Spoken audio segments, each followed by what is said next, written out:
Yeah, let's talk about these numbers. Substantial, and I mean, if there was a day when the market was hopefully open, it would be now to get some reaction. But yeah, let's look at the fundamentals here, Katrina. Yes, I mean, and I think the question is what these numbers tell us more broadly about car sales in China, and they really show us the extent to which consumers are embracing electric and cleaner cars in a big way. If we look at what Bloomberg Intelligence was saying, Beijing's generous tax incentives are stoking vehicle demand, possibly lifting the country's passenger vehicle sales, this is for all cars, not just electric cars, by more than 20% in the second half. But looking just at new energy cars, government data puts the forecast for them at about 6 million this year, which is more than double the around 3 million rather in 2021.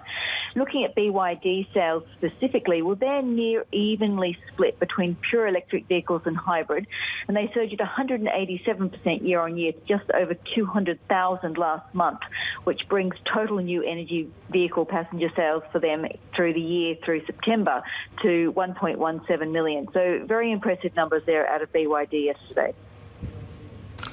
Okay, well, then we have to look at how BYD is really stacking up next to Tesla here, Katrina.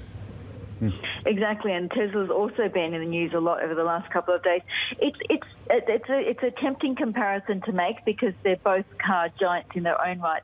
It's not exactly an apples to apples comparison because it's important to remember that Tesla only makes pure electric cars and BYD makes electric and hybrid cars and reports that as one number. But, bearing that in mind, BYD sold about 534,000 cars in the third quarter versus Tesla's 343 or thereabouts vehicles, which missed analyst estimates. And then, of course, we saw some significant weakness in Tesla's stock overnight. Shares dropped the most in 4 months, bringing declines this year to 31%.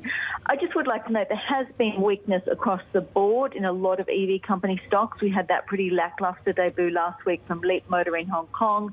Shares are now down about 50% from the price they were sold in the IPO. BYD, for its part, its stock is down about 28% since January.